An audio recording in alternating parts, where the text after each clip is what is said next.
Boa noite, Ignato Sam. Boa noite, Severo. Boa noite, Marcos Burger. Boa noite. Boa noite, Lorosa. Tudo Boa noite, bem com vocês? Boa noite, Severo Sam. Boa noite, Burger Sam. Boa noite a todos. Boa noite, os colegas Boa que noite. estão se juntando a nós. Boa noite a todos. Boa noite aos amigos aí que estão se juntando a nós aqui em mais uma quinta-feira. Hoje o ambiente é um pouquinho diferente, nós estamos no ambiente webinar, daqui a pouco nós vamos falar um pouquinho sobre a dinâmica de hoje, mas vamos aguardar um pouquinho as pessoas chegarem aqui e aí nós vamos dar partida, certo, Ignato?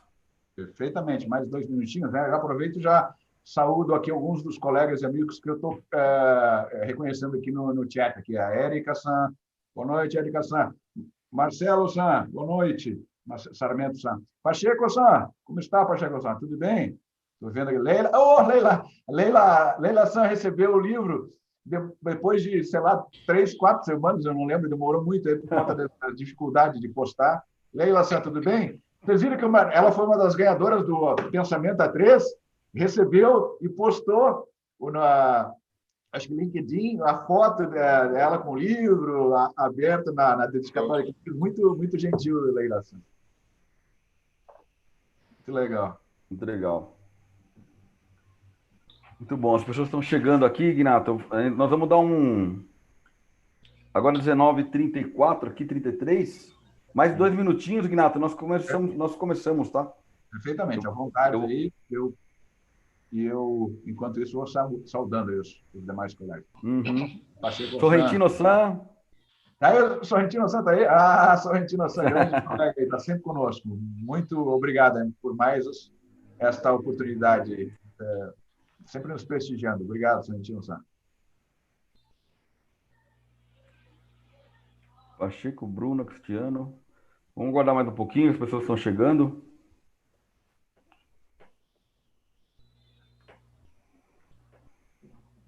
Rocha, Bruna, Bruna Santeia. Legal. Sorrentino também, o livro chegou.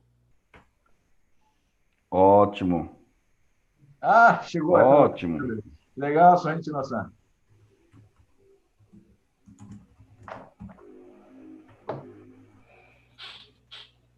Legal, Bruna, Cristiano, Renata, legal.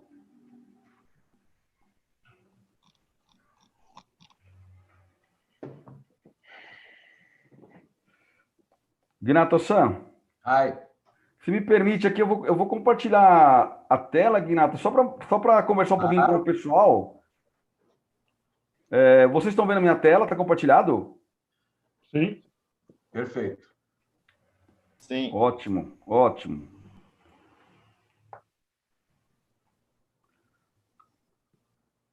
Ok, pessoal, eu vou compartilhar a tela com vocês aqui.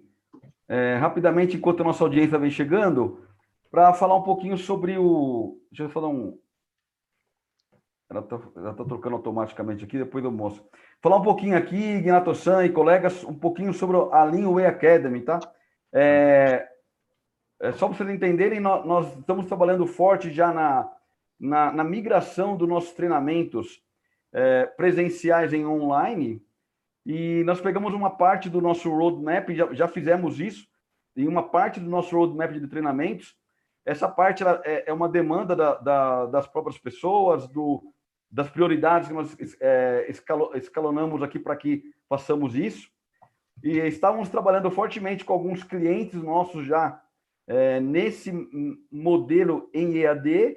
E agora, hoje, oficialmente, né, Ignato, nós estamos aí lançando para o mercado esses treinamentos do roadmap que nós escolhemos aí, inicialmente, para que o nosso público, os nossos usuários, os nossos clientes e o mercado em geral possa estar usufruindo desse conteúdo. Então, esses treinamentos, né, eles são 100% online, a capacitação em autodesenvolvimento realmente na palma da sua mão. Você pode estar usando o seu mobile, você pode estar usando o seu note, de qualquer forma você vai ter acesso a esses treinamentos. São treinamentos introdutórios no mundo Lean, vamos falar assim, né? Que a nossa expectativa é que ajude realmente as pessoas na jornada Lean, tanto aquele como que está iniciando, como aquele também que já tem uma certa vivência, mas que quer realmente conhecer e aprender um pouco mais. Então, nós estamos bastante felizes e contentes aí de poder agora oficialmente disponibilizar isso para o mercado, tá? E, a princípio, então, para vocês saberem, nós estamos aqui com 10 cursos disponíveis, né? Os conceitos básicos do Lean System, estabilidade básica, conhecendo a gestão para o Gemba, implementando a gestão para o Gemba, trabalho padronizado e Kaizen, troca de ferramentas, que é o nosso TRF, troca de ferramentas rápida, a metodologia de identificação, análise e solução de problemas, conhecendo o programa 5S, o mapeamento do fluxo de valor e a manutenção produtiva total com foco no pilar manutenção autônoma. Então, esses são os cursos que estão disponíveis no nosso site. Eu vou deixar no chat para vocês o caminho para que vocês cheguem rapidamente aqui nesses treinamentos, tá? Eu vou colocar no chat para vocês. E uma novidade boa aí que o nosso CEO, o Paulo Guinato, ele resolveu que os primeiros 50 inscritos nesses treinamentos, seja ele qual for, vão ter 50% de desconto, tá, pessoal? A partir do momento que fizer a aquisição do curso, tá? Então, aproveitem, eu vou estar colocando isso aqui no chat para vocês, e a gente tem uma expectativa muito grande que isso ajude a todos no mundo e na jornada Lean. Ô, Loro-san, precisamos me quebrar as pernas, não era 10%? Tô brincando. É 50% mesmo. É 50% mesmo, Guinato, é 50%, viu? Excelente. Como é que é, Louro? Lean Black Friday. Isso aí, é isso aí, boa. É isso aí, Sam. Lean Black Friday. Eu vou colocar no chat, como eu falei, o caminho, pessoal, mas aqui, a todo momento, aqui no meu background, aqui está o caminho, aqui, tá, pessoal? leanway.com.br/cursos. Vocês vão chegar direto nessa página aqui e fiquem à vontade para navegar. Tá ok? Excelente. Maravilha, Guinato. Maravilha. Muito bom. Guinato, 19h40, eu acho que eu vou dar partida aqui para a nossa live de hoje, com a nossa audiência que já tem chegando aqui. Já vamos começar já, tá? Muito bem, pessoal. Para o pessoal que está acostumado a estar conosco aqui, hoje nós estamos num ambiente um pouco diferente, querendo fazer realmente um painel de discussão aqui, então nós estamos no ambiente webinar, a gente vai falar um pouquinho sobre. A ideia, né, da nossa live hoje é falar um pouquinho sobre a abordagem Lean do zero defeito, junto com nossos especialistas, tá? Então, nós estamos aqui com os nossos amigos aqui, o Márcio Severo, que já é um conhecido de vocês, né? O Márcio Severo é o diretor executivo da Lean Way e sênior consultor também. Boa noite a todos. O Paulo Guinato, nosso CEO e sênior consultor também aqui da Lean Way Consulting. E talvez o Marcos Burger, que nem todos conheçam, né? Eu vou apresentar aqui um pouquinho o Marcos para vocês. Boa noite a todos. Para que todos Boa noite, Burger. Boa noite, Marcos Burger. Só para vocês conhecerem um pouquinho o Marcos ele é gerente de sistema de qualidade da Gerdau nos Estados Unidos.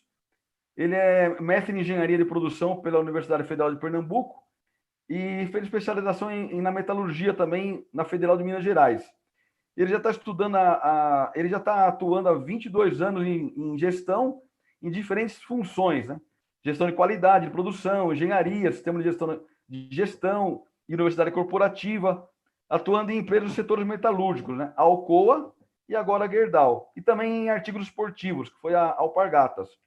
E ele atua e implementa Lean já desde 1998.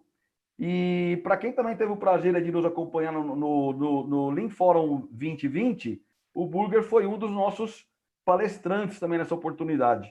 Então, Burger, nosso convidado aí especial dessa noite, junto com o Márcio Severo, junto com o Paulo Guinato, muito obrigado pela sua presença, viu?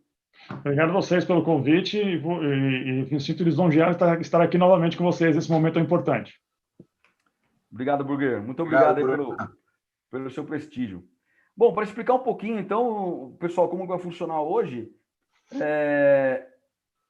A ideia é que o Paulo Gnato vai fazer uma abertura, uma parte conceitual aqui do que nós vamos estar falando hoje, uma abertura de aproximadamente 15 minutos, e depois nós já vamos entrar, então, com alguma discussão e reflexão com nossos painelistas, né, que são os três, o Márcio, o Burger e o Gnato, e cada painelista vai ter aí 3 minutos para comentar, para responder as questões que vão surgir da nossa audiência, e depois os outros dois também, que a pergunta não foi direcionada a eles, vão ter 2 minutos para fazer algum comentário complementar em relação a isso que está sendo discutido. Então, é assim que vai funcionar a nossa dinâmica dessa noite. Eu peço para que vocês possam utilizar aqui o Q&A aqui do ambiente webinar, né? Onde vocês podem colocar as perguntas, os comentários de vocês, para que vocês possam participar dessa discussão. Então, nós estamos fazendo aqui uma noite mesmo para que haja uma interação maior com vocês, e a gente espera que realmente vocês possam aproveitar toda a experiência aqui dos nossos especialistas e tirar todas as dúvidas e comentários que vocês queiram. Ok? Gnato-san, te dou as honras agora de você iniciar oficialmente aí, meu amigo. Muito obrigado, Loro-san. Vou fazer o seguinte, então, já vou compartilhar a tela. E aí pergunto a você, me ajude, por favor. A tela está compartilhada aí? Está compartilhada. Está full screen. Deveria estar aparecendo aí a tela, o slide de rosto aí, ok? Tá ok. Excelente. Então, vamos dar partida. Bom, antes de mais nada, me permitam dizer que nada mais apropriado, né? Hoje, para o dia de hoje, nós estarmos falando, discutindo e debruçados sobre um tema que diz respeito à gestão da qualidade, hoje, que é o Dia Internacional da Qualidade. Então, é o Dia Internacional, é o dia no mundo inteiro dedicado à gestão da qualidade e, sobretudo, aos profissionais que militam nessa nobre função. Então, meus parabéns a todos os militantes, né, e preocupados, né, com a melhoria das abordagens e métodos aplicados para melhorar a gestão da qualidade e qualidade do que quer que seja que produzamos, né? Seja produtos ou serviços. Bom, então, super apropriado. E por que é que hoje nós estamos, nesse momento, propondo uma discussão acerca do tema?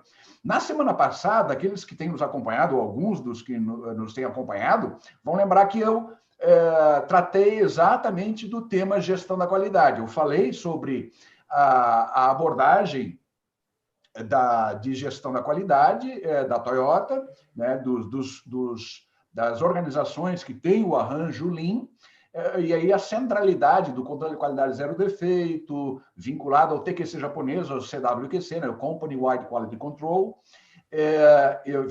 Comentamos a respeito da vinculação, da importância, né, do controle de qualidade zero defeito e o CWQC para a sustentação de um pilar importante, na verdade, dos 2 pilares importantes do sistema Lean, que é o Just in Time e, sobretudo, o JIDOKA, né? Então, o que suscitou foi, naquela discussão, na verdade, foi uma apresentação mais teórico-conceitual. Eu apresentei as bases e, ao finalzinho, como normalmente nós temos feito, nós conversamos um pouquinho a respeito.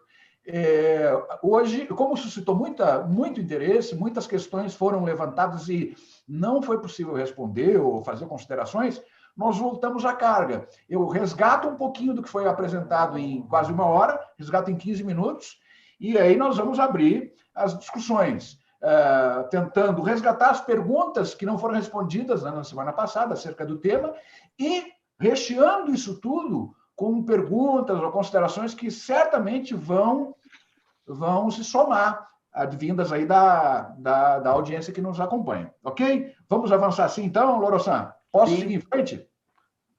Sim, Gnato. Legal, pode seguir em frente. Então, vamos lá. Então, tudo começa aqui, na verdade, né? Eu estou relançando o livro depois de quase 1/4 de século da publicação da primeira edição, né? O sistema Toyota de produção mais do que simplesmente just-in-time. Esse livro que teve origem na minha dissertação de mestrado e depois me levou para fazer o doutorado no Japão, nesse livro, publicado há 25 anos atrás, foi central a discussão. Eu propus um modelo que representasse melhor o sistema Toyota de produção, e aí veio à tona, e eu dei a ênfase, né, o Jidoka como pilar tão importante quanto o just-in-time. Mas apareceu muito mais do que isso, e aí eu vou mostrar o que apareceu aqui. Esse é um diagrama de blocos, que é essencialmente o cerne da minha proposta. E, obviamente, que eu construí isso a partir de leituras, né, de Taiichi Ohno, de Shigeo Shingo, de Yasuhiro Monden, esses 3 grandes gurus de gestão de operações. E aí, com base nas leituras deles, o que eles nos ofereciam à época, mais de 25 anos atrás, eu fiz essa construção. E aqui aparece com força, eu vou dar destaque aqui, ó. Olhem só, o Jidoka é um diagrama de blocos, então uma representação diferente das representações, o templo, a casa do TPS, que costumeiramente nós usamos, e nós mesmos na Leanway utilizamos. Aqui o diagrama de blocos, ele tem a pretensão aqui de retratar as relações entre os construtos. E, claro, maior amplitude, maior volume, maior número de construtos, dando detalhes. Isso não, obviamente que o sistema real ele não se esgota aqui, é muito mais, né? A gente é seletivo e representa aqueles que dão uma boa noção, né, do que é o sistema. Mas o que eu quero dizer é, então, Jidoka just-in-time, e aparecem, percebam vocês todos aqui, a sustentação proposta pelo controle da qualidade, o Company Wide Quality Control, que é o controle da qualidade por toda a empresa, né? Controle da qualidade CQTE, controle da qualidade por toda a empresa, né? O Company Wide Quality Control, é o TQC japonês. E aqui aparece também as atividades de pequenos grupos, que são os CCQs, CCQ é uma expressão dessas APGs, e isso suportando o bloco controle da qualidade geral de defesa. Nós vamos falar rapidamente sobre ele.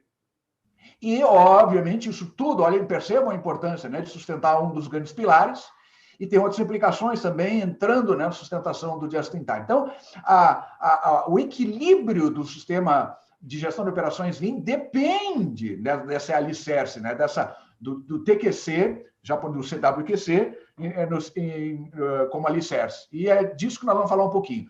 Mas, claro que isso não foi geração espontânea, veio da proposta originalmente construída pelos americanos, década de 50, eu vou citar, vários gurus tiveram um papel relevante, obviamente desnecessário dizer que houve um destaque muito grande, sobretudo para os japoneses, de contribuições de Deming, Juran, mas Feigenbaum foi o primeiro que propôs, né, este arranjo, e com a terminologia Total Quality Control, né, controle de qualidade total, a partir de um artigo que ele publicou em 56. E isso ganhou projeção tal que chegou, né, de fato, ao conhecimento e despertou interesse das empresas japonesas.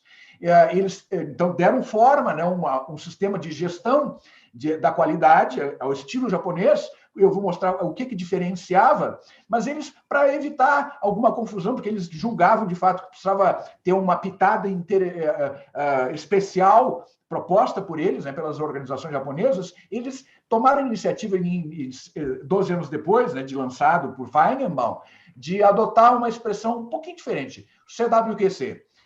Por quê? Isso foi uma iniciativa da JUSC, que é a Sociedade Japonesa de Cientistas e Engenheiros, e com contribuição super relevante de um outro grande guru da qualidade, Kaoru Ishikawa. Então, o CWQC, ao estilo japonês, né, ou melhor, o TQC japonês chamado CWQC, foca em arranjar os recursos de forma a produzir bons produtos a baixo custo, dividindo os benefícios, né, disso entre todos os stakeholders. Mas ampliando a noção de qualidade para não é só qualidade do produto, mas qualidade de vida, qualidade do trabalho e de vida por consequência. Na versão japonesa, então, a ideia central era que a gestão da qualidade fosse uma preocupação, uma responsabilidade de todos os funcionários em todas as áreas. É o que a gente chama de integração, a gestão integrada verticalmente, todas as posições e hierarquia, e todas as funções, sejam elas né, de suprimentos, desenvolvimento de produto, manufatura, logística, enfim, esta é a conotação. Esta é a grande diferenciação desse modelo, a proposta japonesa. Daí, o surgimento dessa expressão Company-Wide Quality Control, que os japoneses chamam de Zensha Tekina Hishitsukanri. Zensha Tekina é por toda a companhia, por toda a empresa. Hishitsukanri é gestão da qualidade, o controle da qualidade.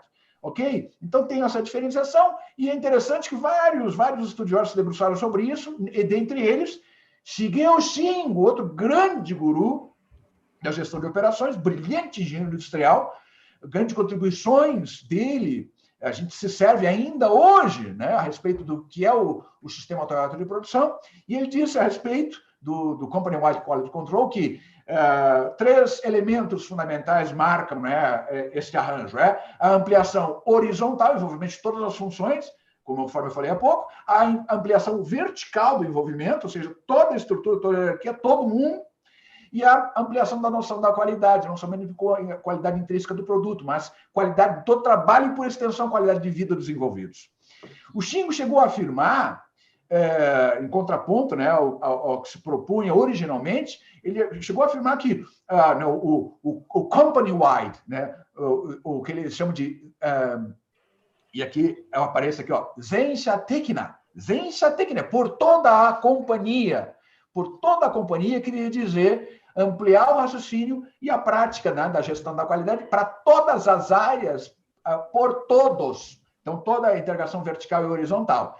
E aí ele defendia o seguinte, isso só é possível, só é viável, sair da ideia, do conceito, para realizar este conceito a partir de um construto, de um elemento importante que viabiliza isso, que é as atividades de melhoria por pequenos grupos, os CCQs, Círculos de Controle da Qualidade. E ele chegou a dizer que, ousadamente, afirmar que onde não houvesse atividade de melhoria por pequeno grupo, né, os CCQs, não poderia haver, então, o CWQC, o Company-Wide Quality Control. Então é isso, Shingo defendia que os CCQs, inclusive, poderiam ser aprimorados com a introdução, mais do que, além da abordagem estatística, que deve ter um papel, uma contribuição importante nos primórdios, e ainda hoje, se ampliando até, inclusive, agora, com essa abordagem mais moderna, mais sofisticada, né, do Six Sigma, que se associa ao Lean Six Sigma. Mas ele propõe algo bem interessante. Assim, a estatística tem as contribuições super importantes, mas mais do que isso, eu acho que a atuação dos CCQs e ao robustecimento da gestão da qualidade, nesse contexto, pode ser promovida se nós integrarmos ao expertise, né, dos pequenos grupos, as técnicas de engenharia industrial. Dentre elas, as técnicas de engenharia industrial, tempos e movimentos, balanceamento, essas técnicas clássicas, mas mais, e sobretudo, as técnicas de projeto de dispositivos para detecção de anormalidades na origem. E aí ele está focando, eu estou me antecipando aqui, dando spoiler, ele estava antecipando que era importante que a centralidade dos mecanismos da prova de falha. E aí eu vou comentar um pouquinho mais à frente. Ele chegou a comentar, né, que ele achava que era uma distorção a ideia de que o controle estatístico de qualidade, o controle estatístico de processo fosse o elemento central do TQC japonês. Não era. Segundo ele, a proposta é que isso é empírico, claro, né? É uma avaliação dele. 80% do sucesso obtido, né, por esse arranjo na gestão da qualidade se deveria à atuação dos CCQs. 20% apenas as contribuições da estatística aplicada aí, ao controle, né, da qualidade. O Shingo defendia, portanto, que o controle da qualidade zero defeito deveria ser elemento central da abordagem TQC japonesa, né, do CWQC. De forma que os CCQs, esses pequenos times de melhoria, pensassem em resolver os problemas a partir de uma técnica específica da engenharia industrial, que é projeto de dispositivos, sistemas à prova de falha. E aí, esse é um arranjo que ele propôs, inclusive, né? O TQC japonês, o CWQC, associado ao CCQs, fazendo uso, né, do CQZD. Eu vou comentar agora na sequência. E aí, na essência do CQZD, aparece dispositivos à prova de falha, os Pokayokis, focados na detecção de erros de execução. E aí, eu dou destaque bem rapidamente. Loro-san, como é que eu estou no tempo aí, Loro-san? Eu estou falando rápido demais, será, hein? Tá bom, faltam 3 minutos, Gnato, Sam. 3 minutos. Eu estou finalizando aqui. Tomara que eu, nessa preocupação, né, de me manter nos 15, eu não esteja atropelando na minha fala. Será que tá dando para entender? Tá dando para entender. Estou tão rápido que o pessoal deve estar imaginando, pô, o Gnato enlouqueceu, vai estar falando em japonês? Não é português. É que o meu português não é muito bom. Então, gente, aqui, ó, o CQZD, Controle da Qualidade Zero Defeito, tem 4 elementos que se combinam. Então, é inspeção na fonte, ou seja, é o controle aplicado na origem, na detecção na origem da normalidade, ou seja, sob forma de erro, é fazer um esforço para identificar uma normalidade, por exemplo, na origem de um defeito, a relação de causa e efeito com o erro de execução, o erro humano. E aí buscar projetar o dispositivo Poka-yoke, aplicando ele, claro, naturalmente, em regime de inspeção 100%, aplicando 100%, não faz sentido montar, projetar um dispositivo à prova de falha que não seja em regime de inspeção 100%. Então, projetar o dispositivo, mecanismo à prova de falha, para ser aplicado em regime de inspeção 100%, mas não para detectar defeito, para detectar erro de execução, quando a relação de causa e efeito tenha sido identificada. E, obviamente, uma vez que ele é acionado, imediatamente, vinculado a ele, está um dispositivo de sinalização, que a gente chama de ANDOM, é um dispositivo de gestão visual, para sinalizar, paralisando ou apenas chamando a atenção, né, alertando a ocorrência da anormalidade. E com isso, com esse sinal disparado, o feedback e a ação imediata para a cadeia de ajuda que deve ocorrer em socorro da ocorrência, né? Então, é exatamente assim. Se eu quiser colocar isso numa frase só, o que é o CQZD? É projetar dispositivos e mecanismos à prova de falha em regime de inspeção 100% para detectar erro de execução, vinculado aos ANDOMs para sinalizar a ocorrência e a cadeia de ajuda, toda a estrutura que vai, uma vez acionada, atuar na correção imediata desse problema. Obviamente que está intrínseco aqui a relação com a autonomia do judoca. Por quê? Porque esse construto, isso que nós chamamos de controle da qualidade zero defeito, CQZD, é a base do judoca. Lembram vocês? O que é o judoca? Um dos 2 pilares prover autonomia ao operador e à máquina, com a aplicação dos Poka-yokes, né, do CQZD, para identificar a normalidade e atuar o menor sinal dela. Então, assim, a centralidade da autonomia está aqui. Aliás, numa live anterior ainda, eu comentei, né, o que é sobre o Jidoka, está lá no nosso canal no YouTube, o material está disponível, né, na nossa página lá para downloads. Eu comentei da centralidade. Então, o Jidoka é muito mais autonomia do que automação. E é isso, é a centralidade, né, que proporciona, que essa combinação dos 4 elementos proporciona o Jidoka, por exemplo, né, proporciona a autonomia. Aqui, gente, uma relação que eu gosto muito de estabelecer, para fechar, Loro-san. Sim. E o compromisso do zero defeito, que é um compromisso genuíno desse modelo, ele só é atingido tecnicamente, conceitualmente falando, só é viável afirmar que isso é possível, uma vez que os mecanismos de detecção eles estejam projetados para detectar erro de execução, neutralizando a ocorrência do erro e impedindo, assim, a geração de defeito. Então, tecnicamente, é verdadeiro afirmar que, em sendo assim, é possível atingir o estágio do zero defeito. Mas nem sempre isso é viável, isso é possível. E aí nós precisamos descer um degrau, projetar os Poka-yokes, e eu não vou deixar de projetar o Poka-yoke, mesmo que eu não possa aplicar o Poka-yoke para detectar erro. Mesmo que eu tenha que descer um degrau e projetar o Poka-yoke para detectar defeito, claro, aqui já me descolei, eu não posso mais afirmar que eu estou vinculado ao objetivo do zero defeito, porque eu estou assumindo tecnicamente que pelo menos um defeito tem que ocorrer para que o sistema atue, né? Mas, antes assim, então, desça um degrau, projeta o sistema prova de falha para detectar um defeito associado à estação, né, executora, ou seja, a autoinspeção. Realizo a atividade e imediatamente, automaticamente, um POCAEUC verifica a qualidade, né, do que foi realizado, se há alguma anormalidade, algum defeito. Isso é autoinspeção. Não dá, desço mais um degrau, projeto do dispositivo à prova de falha para detectar também o defeito, só que aí não deu para projetar por alguma restrição técnica ou financeira, não deu.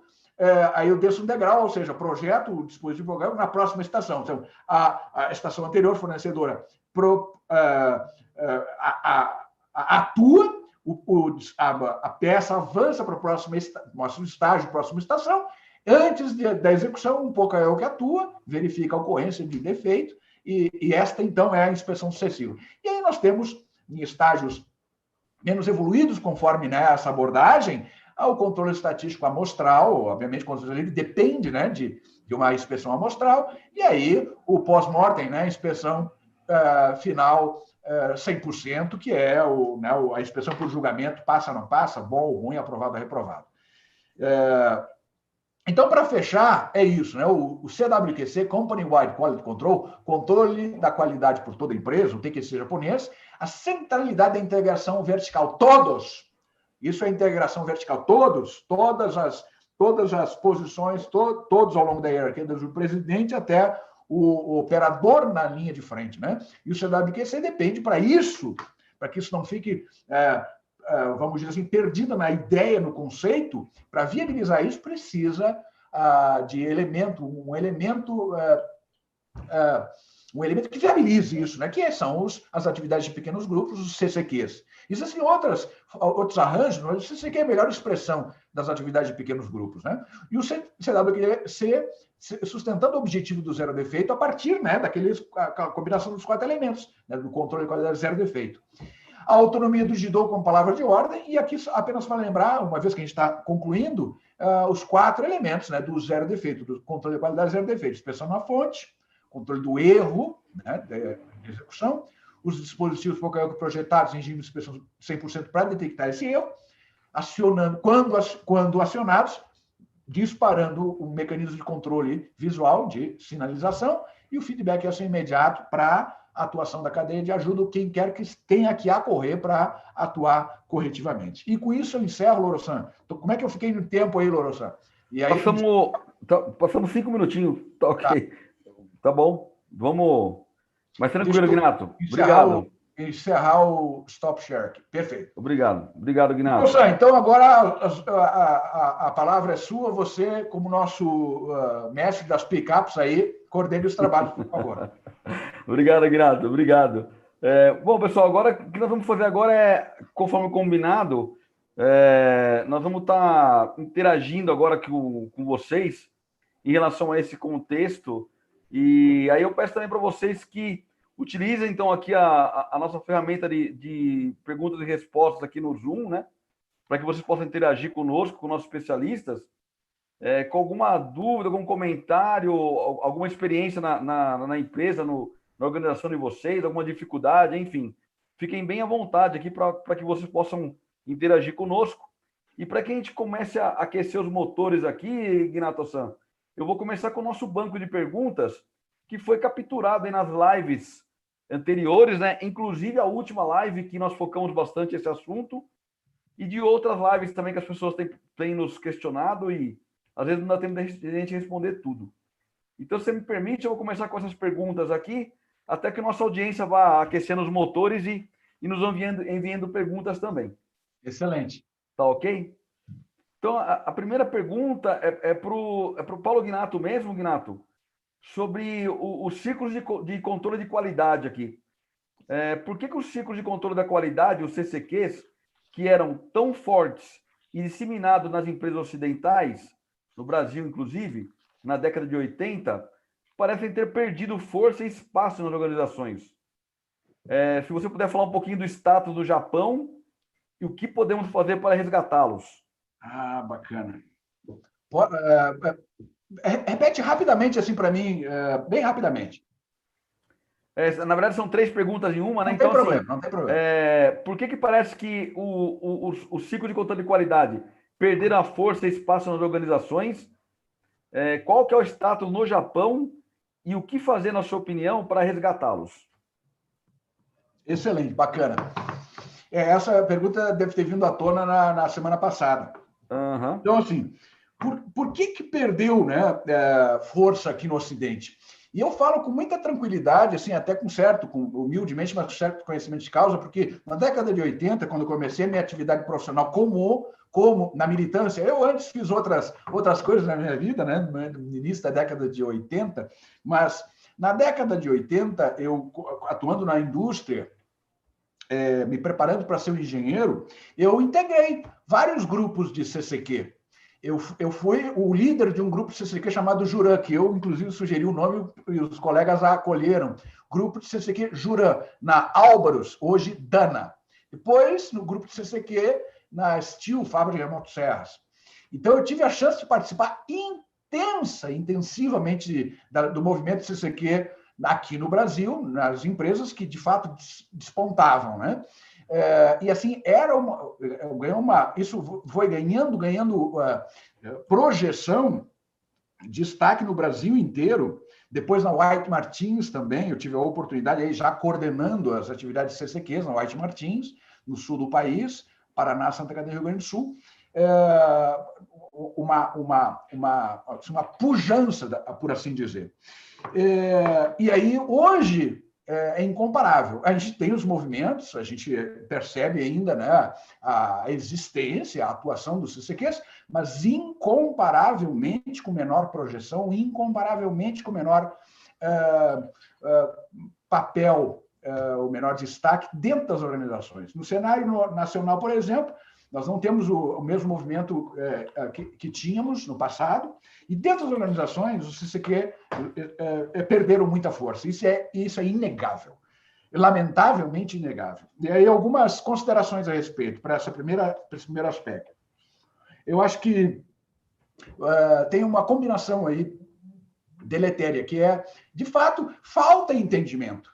Falta entendimento disso que eu pretendia rapidamente apontar. Para que nós sustentemos qualquer modelo de gestão de operações competitivo, existe a centralidade da autonomia das pessoas para a atuação. A autonomia das pessoas passa por construtos de elementos de gestão que proporcionem a autonomia, mas pela preocupação de desenvolver essas pessoas. Então, e esse é um papel das lideranças. Construir o sistema e desenvolver as pessoas é papel das lideranças, é uma decisão da liderança. Então, assim, falta entendimento a respeito desta questão. E aí, o porquê do CCQ, e aí, o que isso tem, que relação isso tem com o CCQ? Quando se fala em desenvolvimento de pessoas, quando se fala em autonomia, né, as pessoas em todos os níveis, e desenvolvimento das pessoas, CCQ, as atividades de pequenos grupos, ou atividade de melhoria por pequenos grupos, é um canal central para promover isso. Porque, assim, o Kaizen, melhoria incremental e contínua, é uma prática regular, obviamente, né? Kaizen é melhoria incremental e contínua, olhem só, feito toda hora, por todos, ad infinitum, com baixo nível de investimento. Tem que usar engenhosidade.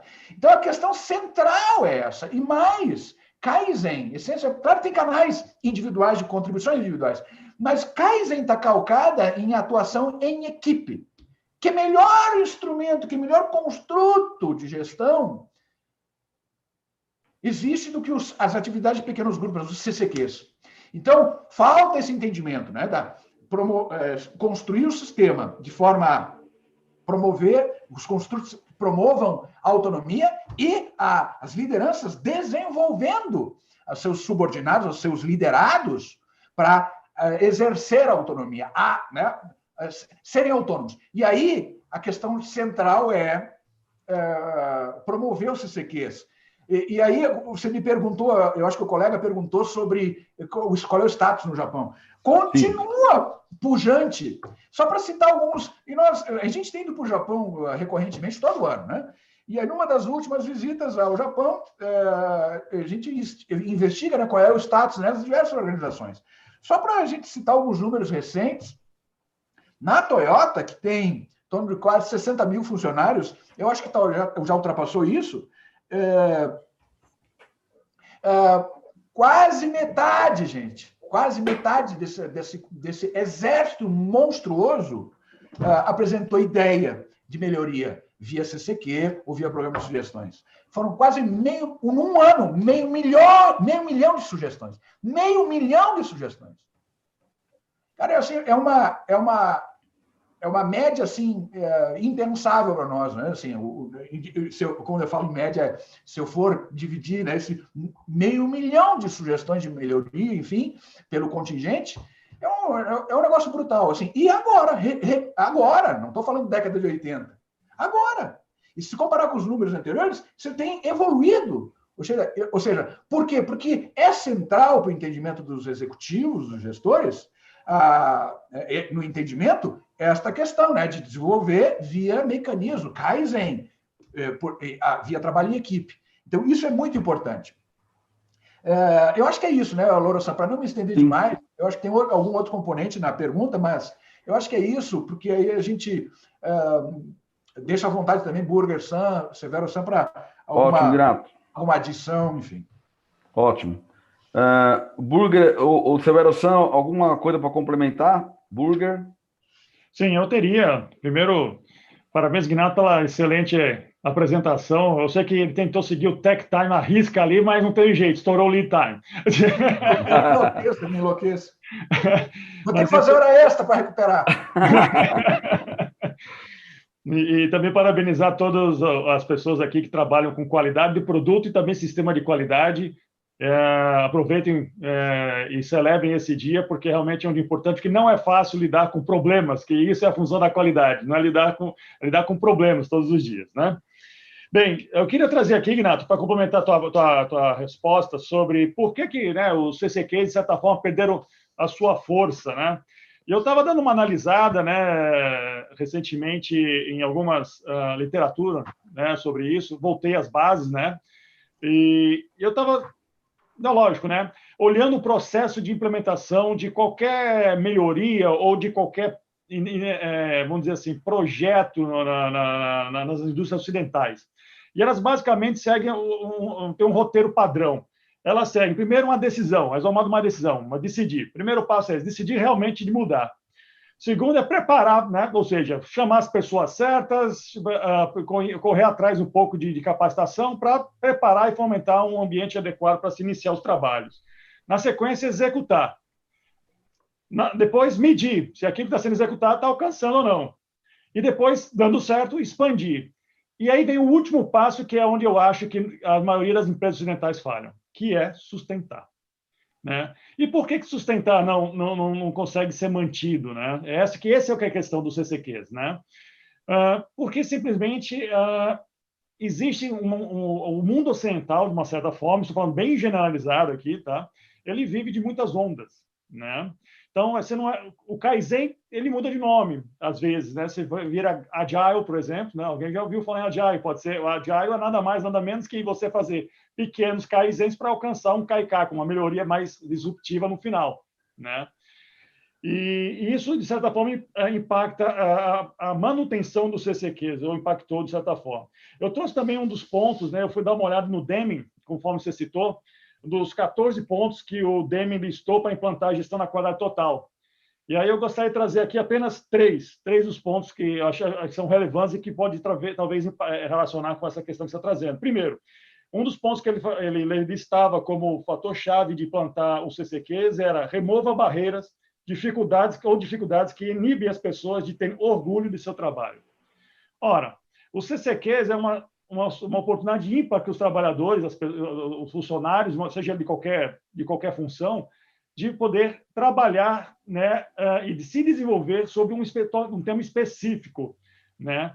E isso é ímpar, né, no seu dia a dia, né, o resultado ali no seu dia a dia.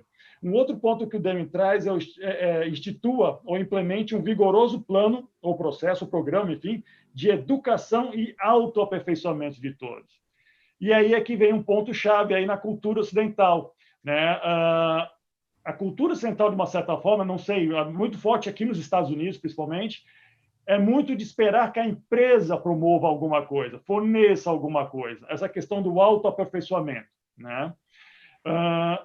se a empresa não me fornece isso, eu talvez não vá me desenvolver nessa área, vou desenvolver numa outra área que eu tenho mais interesse. Mas aí também cabe às empresas capturar essa questão e conseguir explorar no sentido positivo essas tendências que as pessoas têm, ou essas decisões de se autocapacitar em temas específicos, né?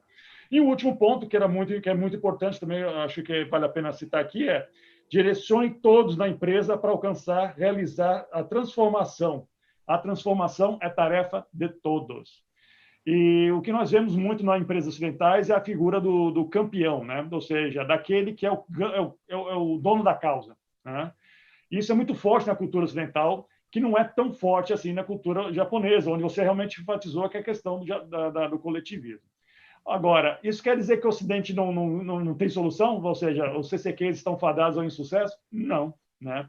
A resposta que está aí é, antes de você começar e implantar um ambiente de Kaizen na sua empresa, faça uma melhoria radical na cultura da sua empresa.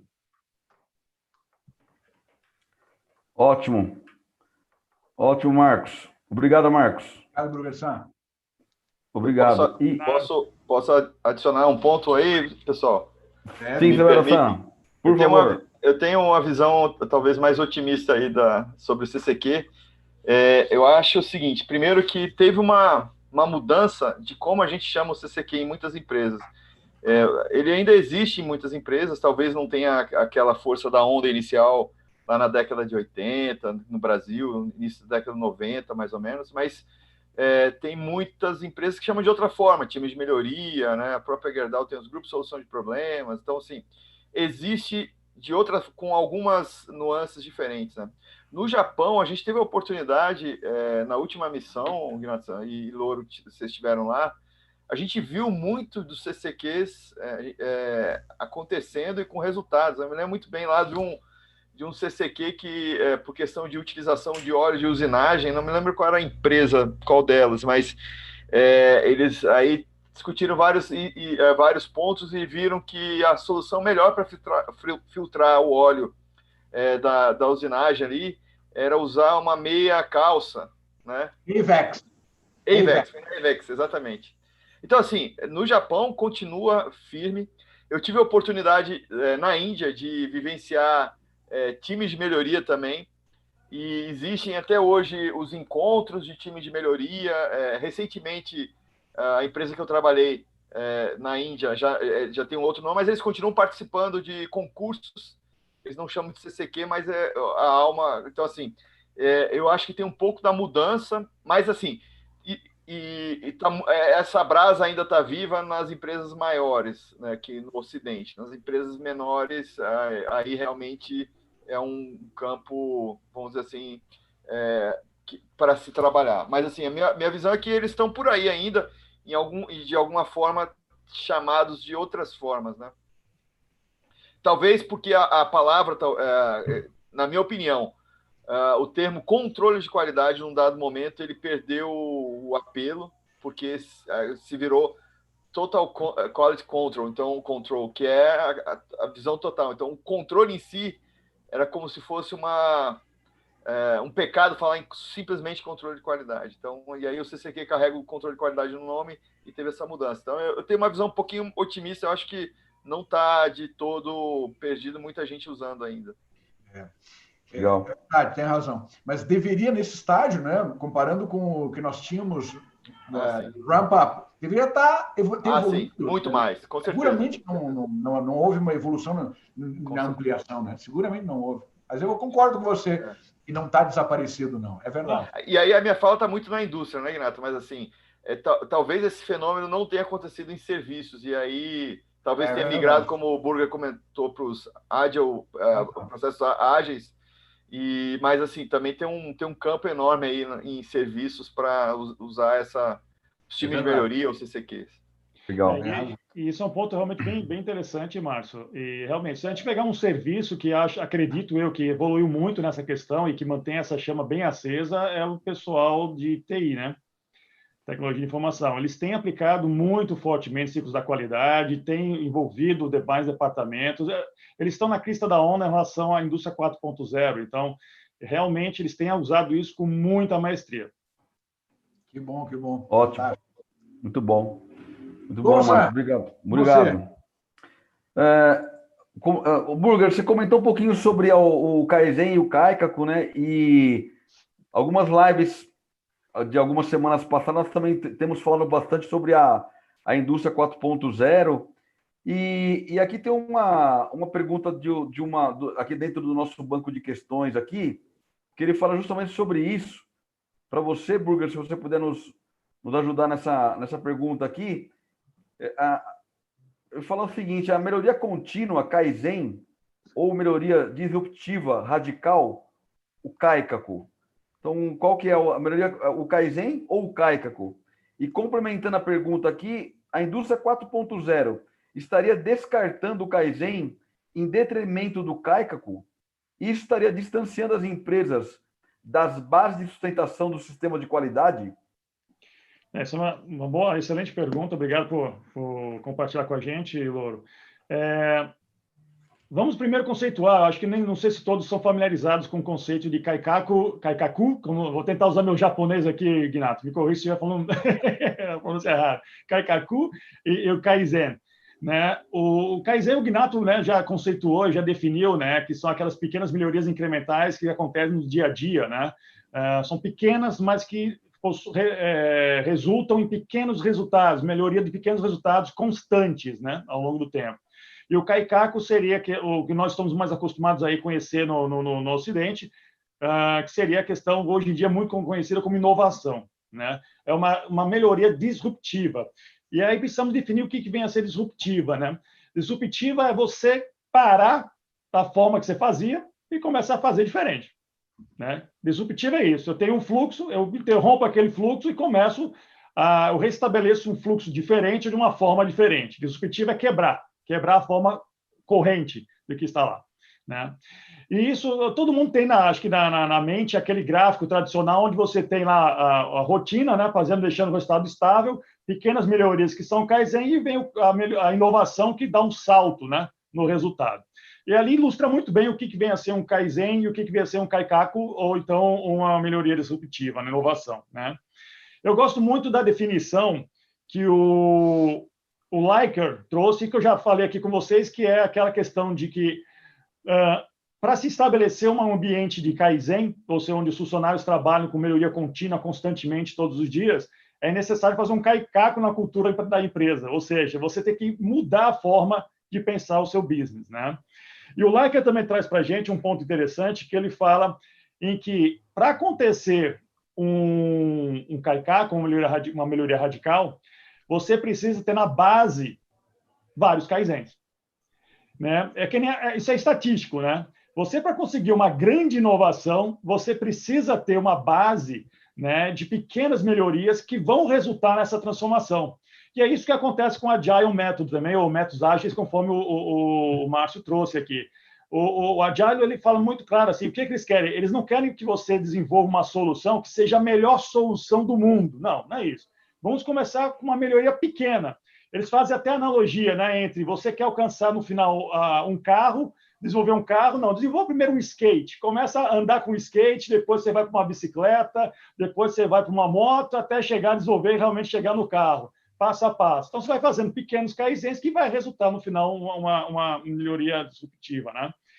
E a resposta bem direta para a pergunta, não, a indústria 4.0 ela não está esquecendo o Kaizen, muito pelo contrário, ela tem acelerado a velocidade com que os Kaizens acontecem. Só que o Kaizen hoje em dia ele acontece, às vezes, a velocidade de realização do Kaizen é muito mais rápida do que aconteceu no passado, pelos recursos que nós temos, é celular, é iPad, é o fluxo de informação, a informação que a gente recebe é exponencialmente muito maior que nós tínhamos, por exemplo, na década de 80, né? As pessoas conseguem participar mais intensamente nesses fluxos de melhoria, conseguem contribuir também mais intensamente nessa questão. Então, é basicamente isso, né? Ou seja, o Kaizen e o Kaikaku pertencem a uma mesma moeda, são duas faces. O Kaizen ele precisa acontecer para que o Kaikaku aconteça. Caso contrário, você não vai estar desenvolvendo seus próprios Kaikaku, suas melhorias radicais, desculpa. Você vai estar, na verdade, comprando soluções prontas de prateleira. soluções prontas de prateleira, elas normalmente tendem a ter um resultado a curto prazo, mas a longo prazo não se perpetuam, tá? Ótimo, Burger. Obrigado. Ginato, San, Severo-san, algum complemento? Em relação ao eu pensamento? deixo o Severo à vontade aí para algum comentário, alguma adição. Eu complementaria justamente usando a palavra de complementariedade. Então, assim, a gente precisa dos dois mundos aí para avançar. Então, as pequenas melhorias no dia a dia. Aí pega o exemplo da Toyota, se comenta, né, quantidade de pequenas melhorias incrementais que são feitas e que tem um impacto brutal no resultado da empresa, né? E também abertura para soluções disruptivas, completamente inovadoras, que também tem um impacto brutal. A cultura do Kaizen, de melhoria contínua, ela ajuda a pavimentar, vamos dizer assim, o sucesso da disruptiva, né? Do Kaikaku. Então, assim, eu acho que são complementares, eu acho que a gente não precisa ter uma ou outra, né? E tem espaço para toda a melhoria aí, né, nas organizações. A questão que as duas precisam é do terceiro elemento, que é trabalhar na estabilização e na rotina. Então, se a gente não tem esse terceiro elemento implementado na empresa, né, quer seja você buscando melhoria contínua ou disruptiva, você se perde aí aqueles famoso gráfico lá de dente de serra ou voo de galinha, que a gente fala bastante por aí, acaba acontecendo, seja por uma inovação, né, uma disrupção, ou seja por uma melhoria contínua. Acho que as duas são complementares e precisam fortemente da rotina para se potencializarem e perpetuarem aí. Legal. Legal, Severo-san. Obrigado, Severo. Muito bom. E aproveitando aqui, Severo-san, tem o Ginato-san, no contexto inicial, ele apresentou um dos slides que ele mostrava ali as fases do controle em busca do zero defeito, né? Começando lá pela inspeção no erro, né? Indo até a inspeção 100%. Né? E tem dentro das nossas perguntas aqui, tem uma pergunta que fala assim, ó, Deming criticava a inspeção 100%. Qual o conflito disso com o CQZD? Eu peguei, olhando essa pergunta aí, e aí o Burger já citou lá os 14 pontos do Deming, né? Então eu trouxe aqui, acho que esse aqui esse livro aqui, essa edição tem 30 anos exatamente, né? É um livro seminal para qualidade. Então vou chamar de Velho Testamento e vou chamar esse aqui esse aqui, deixa eu ver se aparece aqui. Esse aqui é o mais novo, que é o do Xingo. Deixa eu ver. É o Xingo, não dá para ver. É o do Xingo, não dá para ver, né? Okay, Opa, agora deu, agora melhorou. Demorou um pouquinho. Aí. É o novo, não tão novo no Testamento, mas é mais novo. Então, assim, um foi escrito em cima do outro. Mas, assim, no Velho Testamento, os 14 pontos lá, tem um que eu vou até ler literalmente que está aqui, acabar com a dependência da inspeção em massa. Né? Então, o Deming era... e aí a gente fala, poxa, mas aí eu estou falando de inspeção 100%, né? No CQZD. Pô, então é uma coisa completamente conflitante, né? E aí, se a gente for analisar, né, a gente obviamente não tem tempo, mas para quem tiver aí olhar a qualidade e revolução da administração, ou Out of Crisis em inglês, e o livro do Xingo lá, Sistema de Produção com Estoque Zero, eles vão ver que a gente está falando de coisas diferentes, né? Que inspeção de massa é essa? E aí, nisso aí, eles convergem. Então, assim, não tem conflito, na verdade, nesse ponto.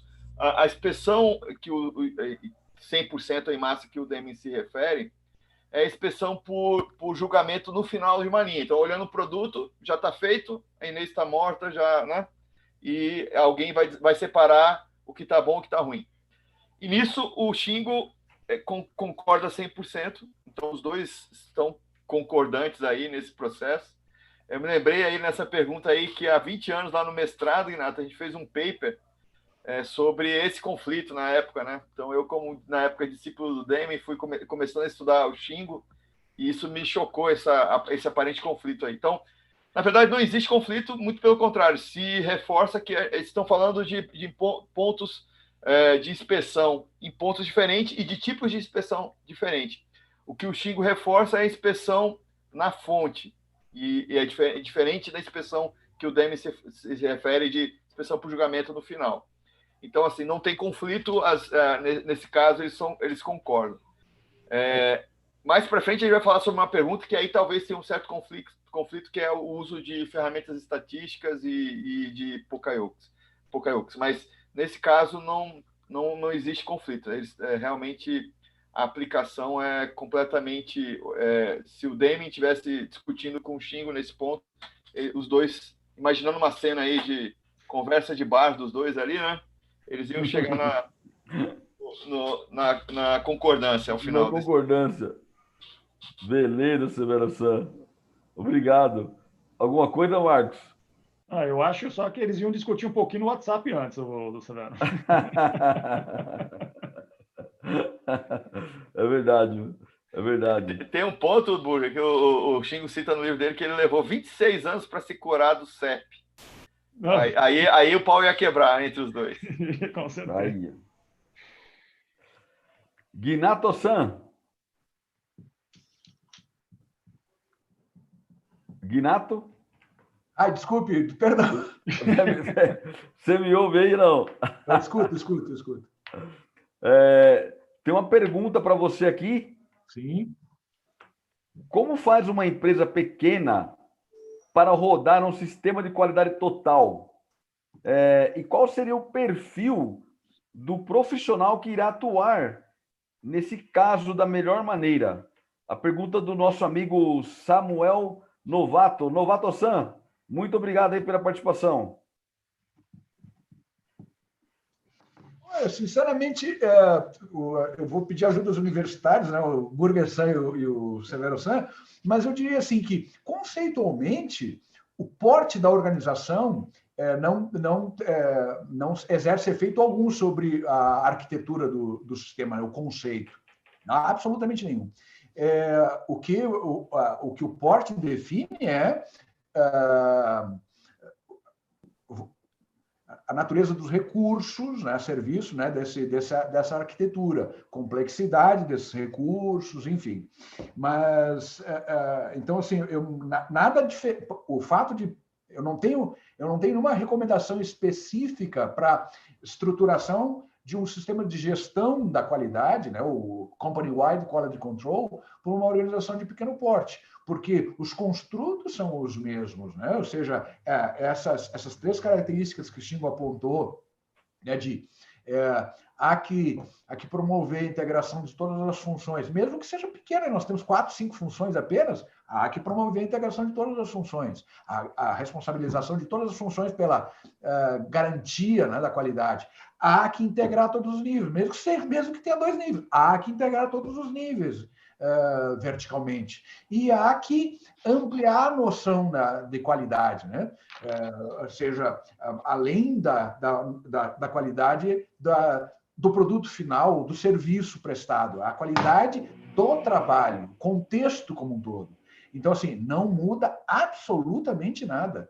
O que muda é o que, em função dessa menor dimensão, o volume de recursos, a natureza dele, a sofisticação dos recursos. Sinceramente, isso que tem um segundo componente na pergunta, né? Então, assim, acho que essa é a minha consideração a respeito do primeiro componente. Me repete, por favor, qual foi... Ele comentou, o Novato-san fez essa colocação e depois um complemento.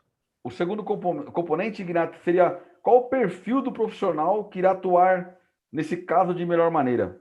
Legal. Aí talvez eu peça ajuda dos universitários que são os... na verdade, eu estou aqui de metido, né? Assim, no nosso pano de fundo é uma discussão com especialistas. Quem é os especialistas são eles. É uma modéstia. O que vocês acham, gente? Perfil do maestro aí para essa enfim, da construção dessa arquitetura, condução disso. O que vocês acham?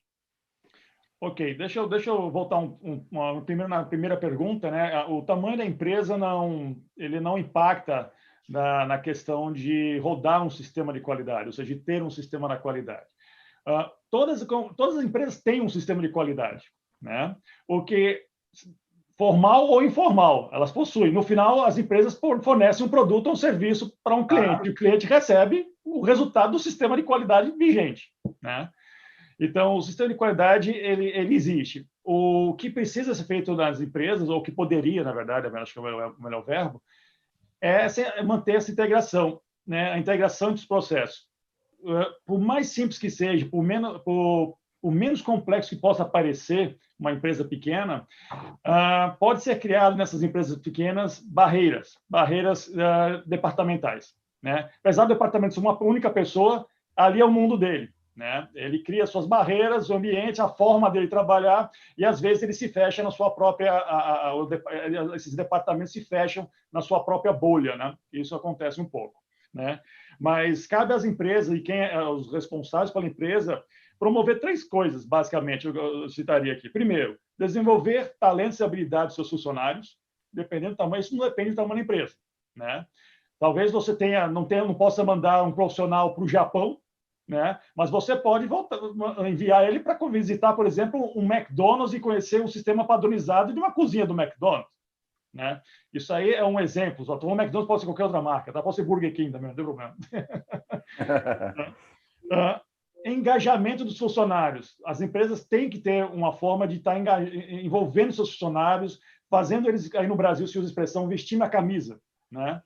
Que é algo, por exemplo, que aqui nos Estados Unidos, eu diria, comparando com o Brasil, os Estados Unidos é muito mais fraco nessa questão do que no Brasil. Os funcionários do Brasil, a gente nota que eles vestem a camisa muito mais facilmente do que aqui nos Estados Unidos, tá?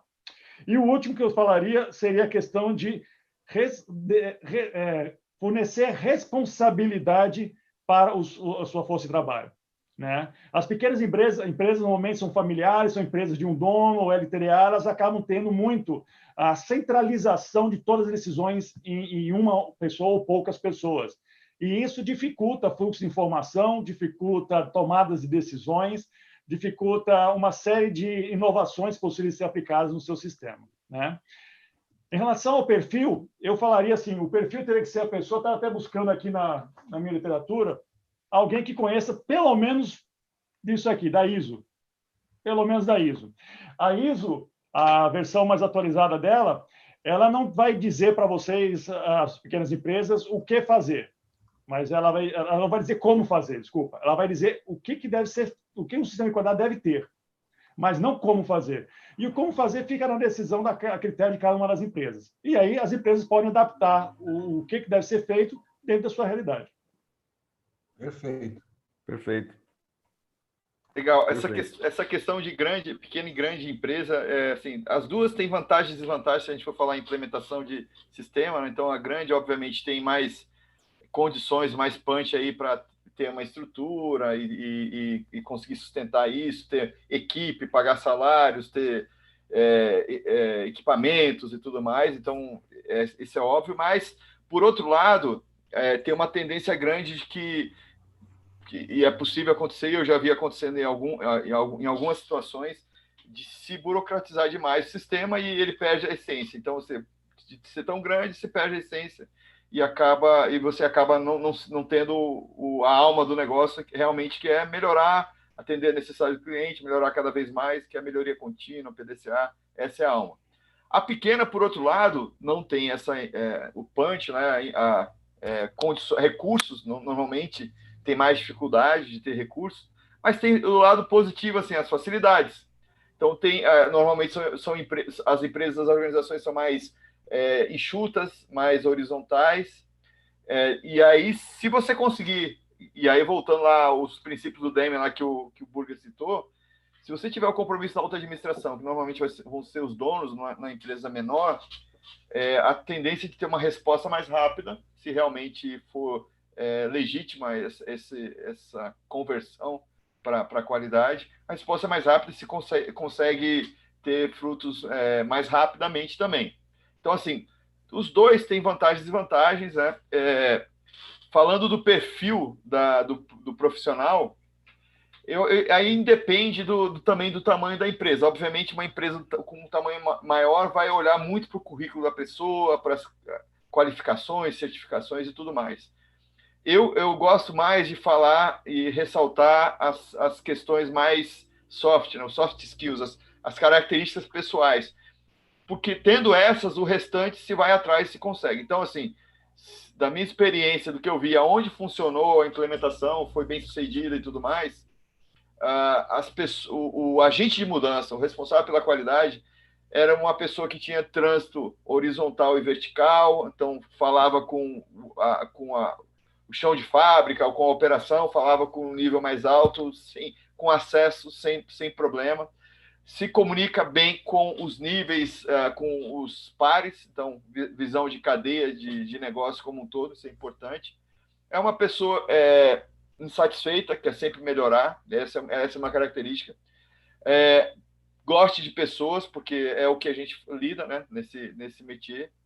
E aí a gente brincando, numa empresa até que é uma empresa de pequeno porte, a gente estava na discussão exatamente desse perfil. E a gente começou a listar e estava na reunião com o conselho, com os donos, os sócios, olhando assim aquela lista dos requisitos, eles olhavam assim, tinha acho que uns 10 itens, muito olhando soft skills, basicamente, né? E um olhou para o outro, assim, olhou assim, apontou para a lista e disse, olha, eu acho que Jesus Cristo passa raspando nessa lista aí. Passa raspando. Mas, assim, tira brincadeira à parte, eu acho que mais esse perfil de gestão, de agente de mudança, né? De conformismo, de buscar, de querer transformar. E a pessoa que consiga transformar um sonho de uma organização melhor em resultado. A parte da formação, isso a pessoa vai atrás, e aí isso tem disponível, né? Então, agora o Louro lançou aí o EAD, então vai atrás do EAD, da Leanway, vai atrás de certificação, vai atrás da SQ, isso a pessoa consegue, mas tendo vamos dizer assim, o core, né? O coração, aí eu acho que é mais fácil. Legal. Muito bom, Severo-san. Obrigado, Severo-san. Aqui o nosso colega, o Devenilson Souza, ele complementa também que ele também pensa que o tamanho da empresa não difere na adoção do sistema da qualidade, e ele também fala que o que pode ocorrer é a queda no moral das pessoas. Lembrando que a falta de integração e a crença que as pessoas merecem ser incentivadas. E aí ele lembra que os 14 princípios de Deming, ele mostra que os gestores são responsáveis pela manutenção de um moral alto de todos na organização. Obrigado, viu, Souza-san? Muito obrigado aí pela sua participação. Legal.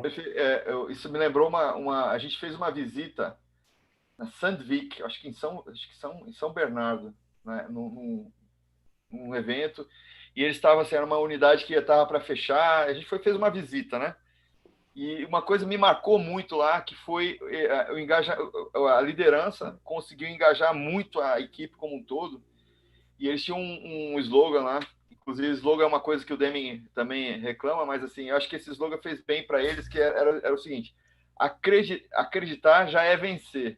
Então, a liderança fez com que a equipe como um todo acreditasse que era possível fazer mudanças e alcançar resultados, né? E conseguiu, e sim, fez uma mudança radical, mas é o papel do líder, é o líder que mostra a direção, e engaja e consegue obter da equipe o que tem de melhor da equipe, né? Então, assim, acho que eu concordo também plenamente, essa questão de mostrar e juntar, agregar, é o papel da liderança, de capacitar e de tirar o melhor de cada um de nós, é o papel do líder.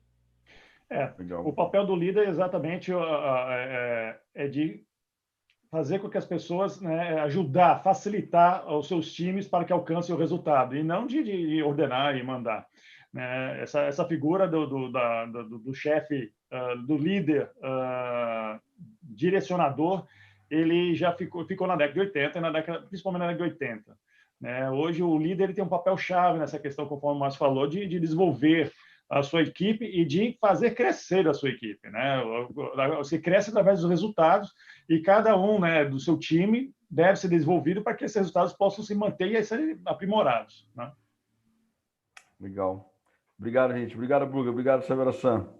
E falando um pouquinho agora de slogan aqui, de frases, pro Burger aqui, Marcos, por favor, aqui o nosso amigo Sorrentino-san, ele fala de uma frase que ele leu aqui, que a frase é o seguinte: inspeção de defeitos através de médias é loucura. E aí ele provoca aqui, é verdade essa frase, é um mito? Ele está provocando você aqui para poder ajudá-lo a entender um pouquinho essa frase aqui. É legal, eu tenho uma história que eu conheço, que eu não sei, eu estou tentando me recordar quem foi que me disse pela primeira vez, mas eu conheço um amigo de um amigo meu que acabou morrendo no rio, tinha uma profundidade média de 2 centímetros. Esse é o perigo, né? Principalmente quando a gente trabalha com qualidade, né? Média é sempre um número que não traduz muito, porque nós temos que analisar a capabilidade do processo, e quando você analisa a capabilidade, você está analisando não só a média, mas analisando a variabilidade do processo, né? E a variabilidade são máximos e mínimos, né? Então, de fato, é verdade. Não se deve gerenciar nada de maneira não nada, mas não se deve normalmente gerenciar pela média, porque você pode correr o risco de tomar as decisões erradas. E qualidade, isso é muito fácil, né? Por exemplo, reclamação de cliente, né? Existe muito indicador nas empresas tradicionais, o indicador de número de reclamação de clientes. E essa meta, normalmente, uma meta para reduzir as reclamações de clientes, né? Então, se você tiver 0 reclamações de clientes, então você está bem. Normalmente não, porque dependendo do seu negócio, basta apenas uma. Em 10 anos ou em 100 anos, uma reclamação pode acabar com o seu negócio, né? Eu posso trazer para a realidade aqui para a empresa a qual eu trabalho, que é a Gerdau.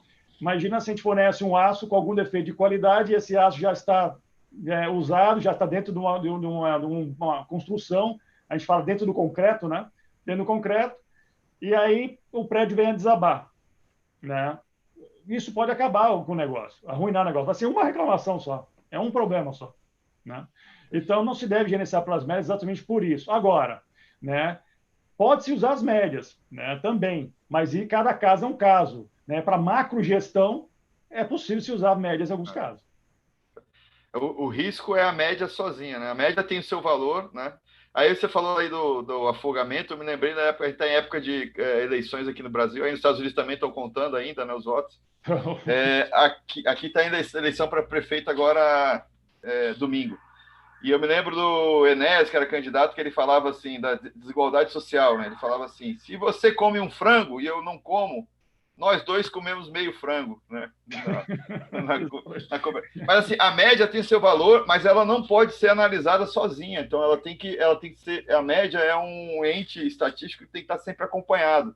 Não, sozinha é perigoso, mas ela tem seu valor. Então, obviamente é uma discussão longa aí de estatística para a gente falar, mas assim, ela tem um valor muito grande de análise, obviamente ela acompanhada dos parâmetros de variabilidade. Ela sozinha realmente pode ser um perigo. Ótimo, ótimo. Obrigado, Severo. Obrigado, Burger. Severo-san,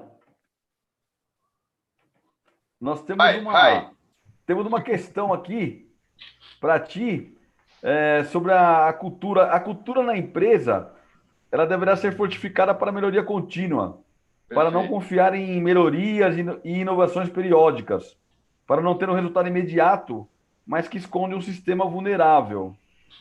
E aí a nossa colega pergunta, como o CCQ, na sua opinião, poderá se envolver de forma a ter estabilidade?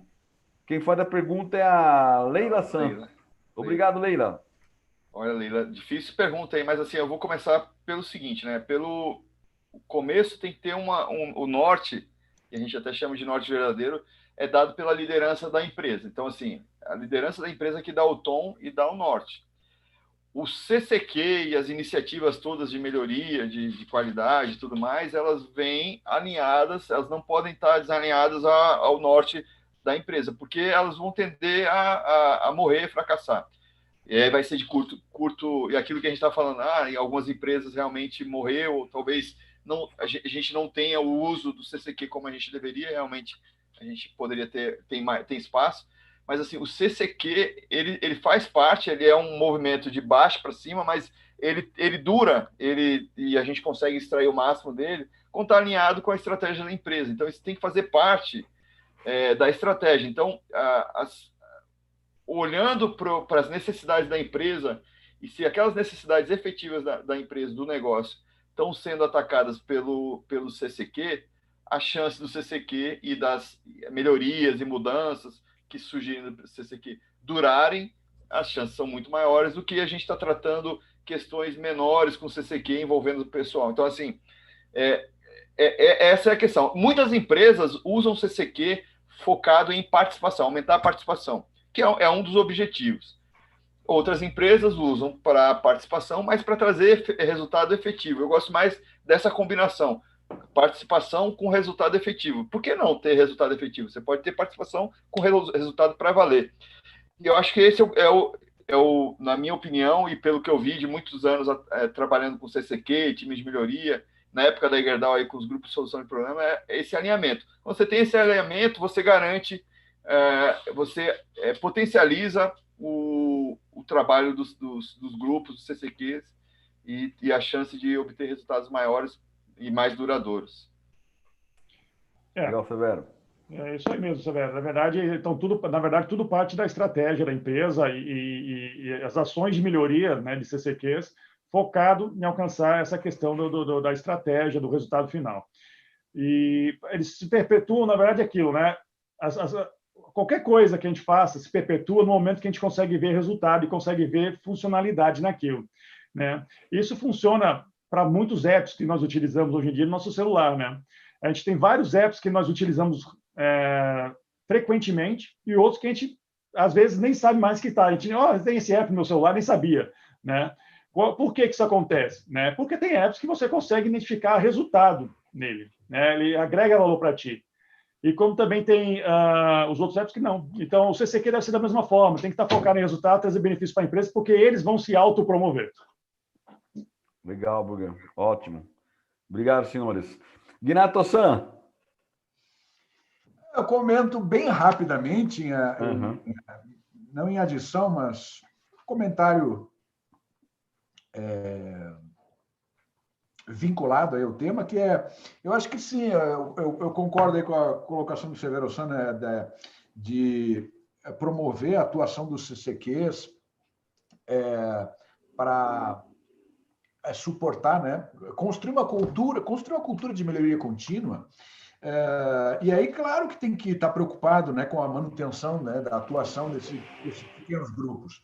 E aí eu acho que tem muito disso, assim, dependendo da fase em que a organização está, né, de maturidade em relação a essa cultura, você tem que fazer um esforço, por exemplo, no início, muito focado em fomentar a participação. Não importa muito o resultado, o que importa é a participação. Tipicamente é assim, eu vou trocar em miúdos, que eu quero dizer assim, qualquer ideia é bem-vinda, toda e qualquer ideia é bem-vinda. Vou mover esse negócio para cá, mudar essa posição daqui para cá. Perfeito, aceito. Tudo é bem-vindo, toda ideia é bem-vinda. Independente do nível de impacto, toda ideia é bem-vinda. Porque isso fomenta um engajamento. Então, você coloca para rodar o sistema. Então, no início, isso é muito comum a gente promover, o foco é em engajamento, é em envolvimento, em participação.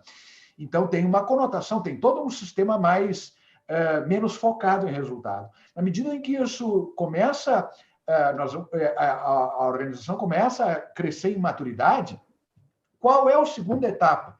A segunda etapa é que isso se incorpore na preocupação com o autodesenvolvimento. Cada um dos indivíduos tem que estar engajado em CCQ porque sabe que esse é um canal importante para crescer, como pessoa e como profissional. Então, esse é o segunda, vamos dizer, onda. E aí a organização, os promotores, têm que estar focados nisso. Num terceiro momento, aí sim, claro, a gente nunca vai descuidar de resultado, é óbvio, né? Mas, assim, a tônica da aplicação deste elemento, né, dos times de melhoria para pequenos grupos, atividade de melhoria para pequeno grupo, aí, num terceiro momento, todos engajados, todos cientes, né, de que isso é um processo de formação, autodesenvolvimento contínuo, foca naquilo que interessa para todos e para a organização, sobretudo, né? É aquela visão, eu gosto muito daquele slide que eu sempre apresento, hoje não apresentei, né?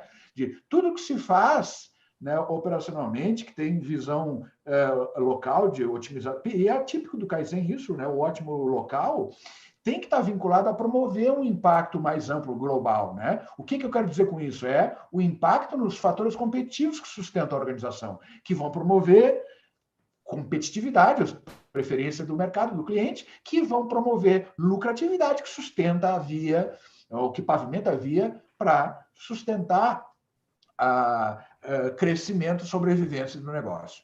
Então, é isso. Então, primeiro, no início, constrói uma abordagem para engajar, para participar. Depois, para que isso se integre à preocupação de cada um no autodesenvolvimento e depois botar todo mundo alinhado com aquilo que interessa para o negócio, resultados.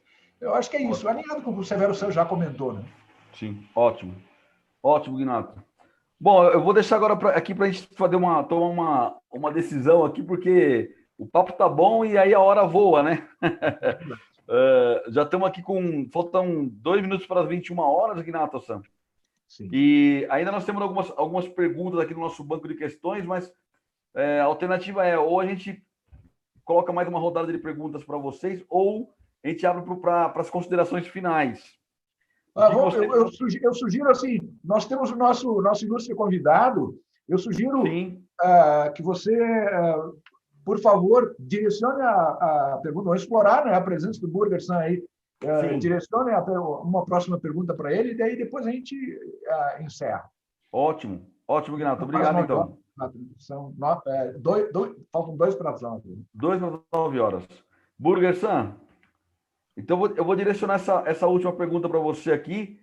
Eu quero agradecer também, aproveitar para agradecer todos os amigos e colegas que participaram conosco. Algumas perguntas, infelizmente, não vamos conseguir estar respondendo ao vivo aqui, mas depois a gente pode entrar em contato e responder também, até pelo avanço da hora aqui, mas acho que foi muito bom. Burger, a pergunta é a seguinte: qual é a possível relação entre o pilar de Jidoka e a abordagem analítica da qualidade 4.0? Análise prescritiva, mais machine learning, mais inteligência artificial. Boa, excelente pergunta. Eles são fortemente relacionados, e na própria figura, né, na próprio esquema, né, que o Guinato mostrou, onde ele mostra o CQZD, ele mostra ali, né, as etapas ali do ação imediata, inspeção na fonte, o Pokayoke, e isso é exatamente o que a indústria 4.0, ou qualidade 4.0, traz de forma mais acelerada, né, com a análise prescritiva. Porque o que vem a ser a análise prescritiva? Ela, basicamente, usa as demais tipos de análise, como análise descritiva, que é identificar o que aconteceu no passado, né? A análise de diagnóstico, né? Que é por que isso aconteceu, né? Você entendeu o porquê que aconteceu aquilo. A análise preditiva, que é o que poderá acontecer se não for feito nada, né? Ou se continuar seguindo do jeito que for. E aí vem a análise prediscritiva, que pega tudo isso e faz, ok, conhecendo as informações, sabendo o que aconteceu, por que aconteceu, o que pode acontecer, tome uma ação ou informe, passe a seguinte informação para que seja tomada uma ação. E isso é muito bem casado exatamente com o que o CQZD, né, prega, o pilar de Jidoka prega, né, que é gerar recursos, dispositivos à prova de fase, ou dispositivos que possam, de certa forma, te informar de uma falha ou de um erro, e que seja tomada uma ação.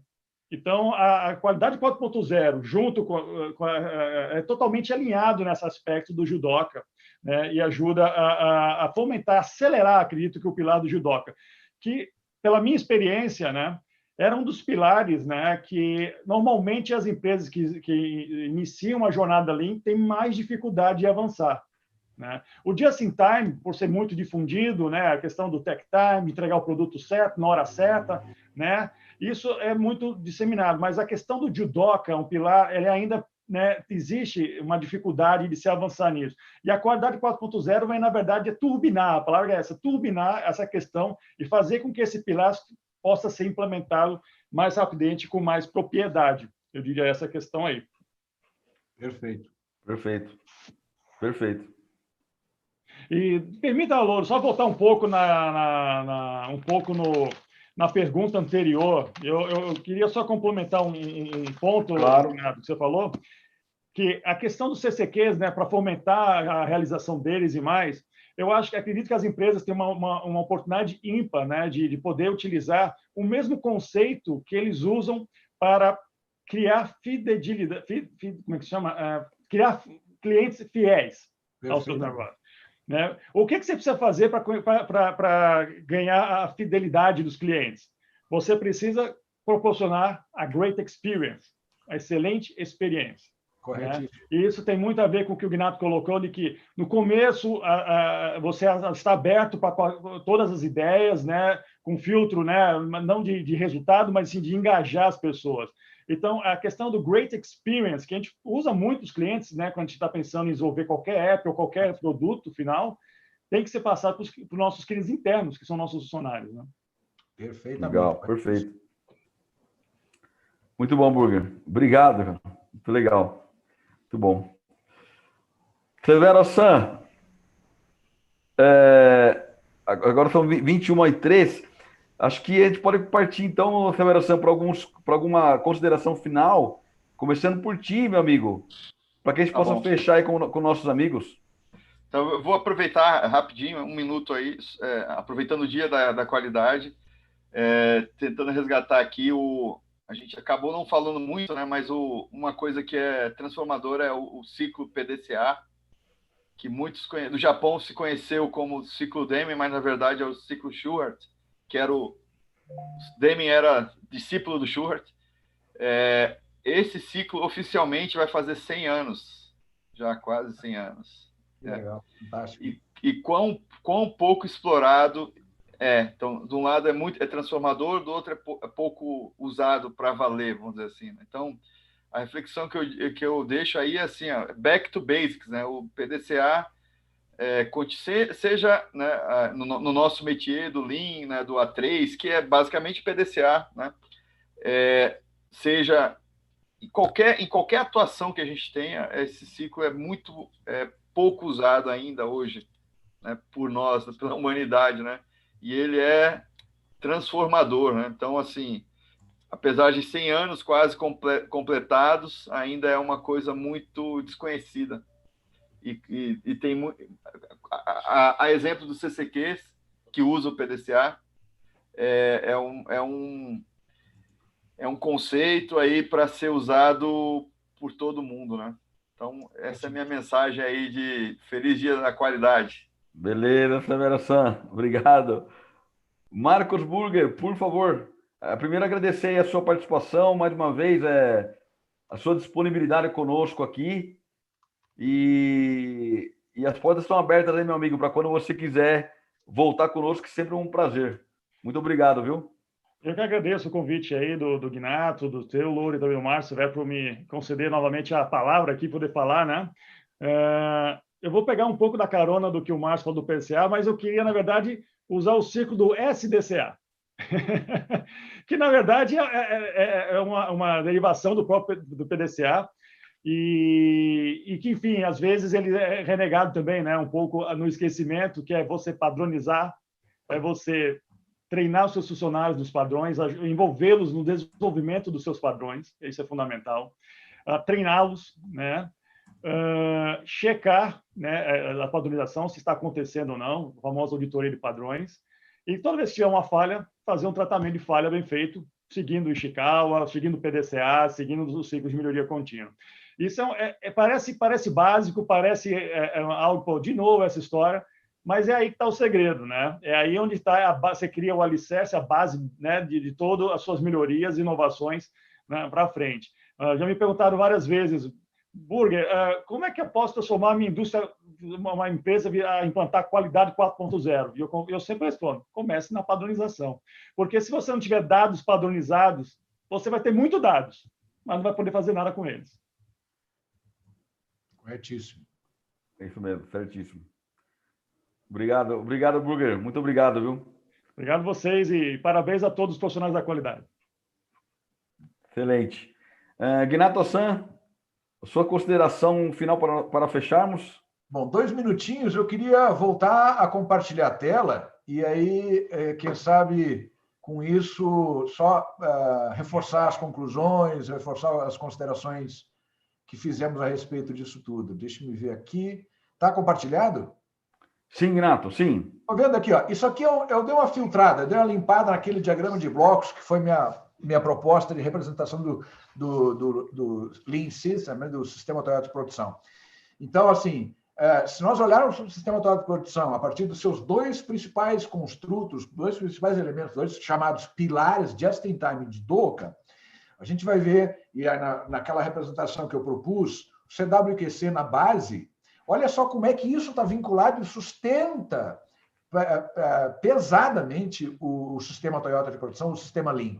CWQC via CQZD, né? Os 4 elementos, Pokayo, focado em erro, feedback ação imediata, regime de inspeção 100%, visando proporcionar responsabilidade e autonomia para todos, em todos os níveis, vertical e horizontal, de forma que essa responsabilização e autonomia proporciona...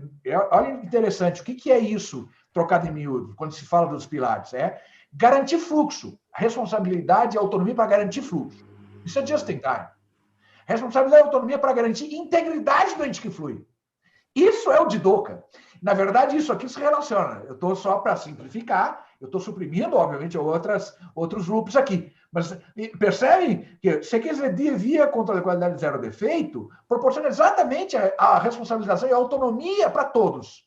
De forma que, com isso, se possa garantir fluxo, que é a centralidade do just-in-time, e integridade do ente que flui, que é o que o DOCA pretende proporcionar. Então, assim, só para fechar, e aí eu vou parar o compartilhamento, para finalizar agradecendo a participação dos nossos convidados, convidado da casa, Severo San, e o nosso nobre convidado externo, o Burger San, que tem nos dado a satisfação de estar sempre interagindo conosco, e o nosso mestre de cerimônias, o rei das picapes, o Loro San. Obrigado pela audiência que esteve conosco, os colegas, alguns que estão pela primeira vez, talvez, mas muitos que eu reconheci regulares na audiência, regulares, né, no acompanhamento das nossas lives de quinta-feira. Muito obrigado a todos vocês, tenham todos um bom descanso e uma boa sequência de semana. Muito obrigado, uma boa noite. Obrigado. Boa noite a todos. Boa noite.